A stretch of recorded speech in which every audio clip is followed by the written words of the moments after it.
দাম কম ওঠানামার কারণে ব্যবসা কোনো নাই, এইবার ব্যাপারের লস, গৃহস্থর লস। আসসালামু আলাইকুম সুপ্রিয় দর্শক বন্ধুরা। দর্শক, আজকের গরম খবর, আবারও কিন্তু পানির দামে বিক্রি হচ্ছে পেঁয়াজ। আমরা কিন্তু সরাসরি রয়েছি পেঁয়াজের পাইকারি হাটে। এই হাট থেকে জানিয়ে দেবো কেমন দামে পেঁয়াজ বেচা কিনা হচ্ছে। আমাদের সাথে রয়েছে ব্যবসায়ী ভাই, আমরা সরাসরি ব্যবসায়ী ভাইয়ের সাথে কথা বলছি। আসসালামু আলাইকুম। ওয়ালাইকুম আসসালাম। ভাইজান কেমন আছেন? আলহামদুলিল্লাহ খুব ভালো আছি ভাই। ভাই কেমন চলছে আপনাদের পেঁয়াজের ব্যবসা? ব্যবসা ভাই মোটামুটি মানে গৃহস্থ দাম কম ওঠানামার কারণে ব্যবসা কোনো নাই, এইবার ব্যাপারের লস, গৃহস্থর লস। মানে লসে লসে দিন শেষ। লস হলে তো দিন শেষ, যা টাকা পয়সা ছিল টাকা আর নাই, ব্যবসার টাকা আর নাই, সব পূজা পাঠা হারালাইছি।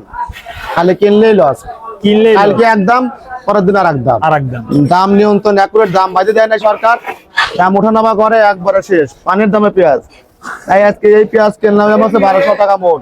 কত ভাই এটা দাম কত? 1200 টাকা। 1200 টাকা মন। ওরে দাদা, এই তো পানির দাম দাদা।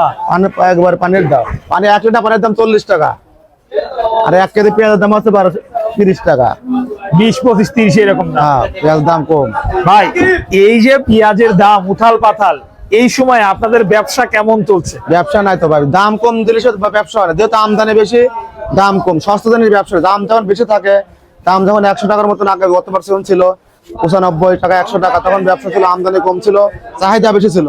এবার চাহিদা ওরকম নাই, আমদানি সস্তা, মানে মুকামে আড়তে নামানোর জায়গায় নাই।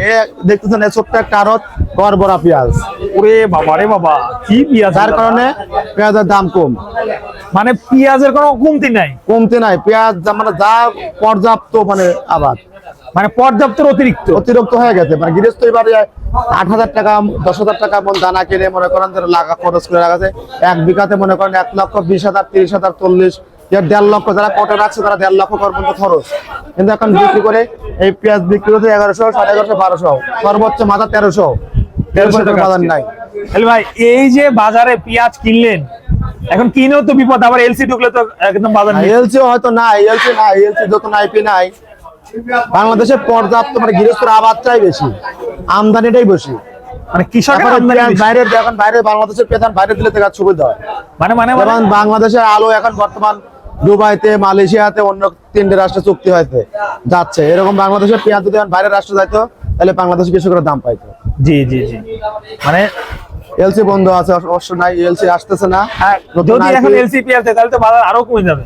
এলসি নতুন কোনো আইপি পাস হয় নাই, নতুন আইপি যা আগের আইপি ছিল ওই আইপি ওই দুই এক গাড়ি ওই সব অল্প সীমিত আসছে। এখন বর্তমান বাংলাদেশের দাম কমের কারণে নতুন গৃহস্থরা মনে করেন যে আইপি বন্ধ রাখছে সরকার, নতুন করে আইপি কোনো পাস করে নাই। আচ্ছা, এতে তো মনে হয় আর ভারতের পেঁয়াজ আসতেছে না। অন্য কোনো রাষ্ট্রের বর্তমান চায়না থেকে, মানে ব্যাপারীরা চায়না থেকে পেঁয়াজ কিছু সাম্বাদার ঢোকাইছিল, ওটা 60 টাকা 65 টাকা পেঁয়াজ বাজিয়ে দিচ্ছিল দাম। ওই পেঁয়াজ মনে করেন যে কোনো দামে খাচ্ছে না, এখন 30 টাকাও পেঁয়াজ খাবে না। বাংলাদেশে এই পেঁয়াজ যদি ঢাকা 35 টাকা বিক্রি করে, তো ওই চায়নার পেঁয়াজ কি 65 টাকা খাবে? কোনোদিনও খাবে না। যার কারণে ওই পেঁয়াজ যে টাকা কেনছে অর্ধেক টাকা লস হবে। ঠিক আছে ভাই, ধন্যবাদ আপনাকে।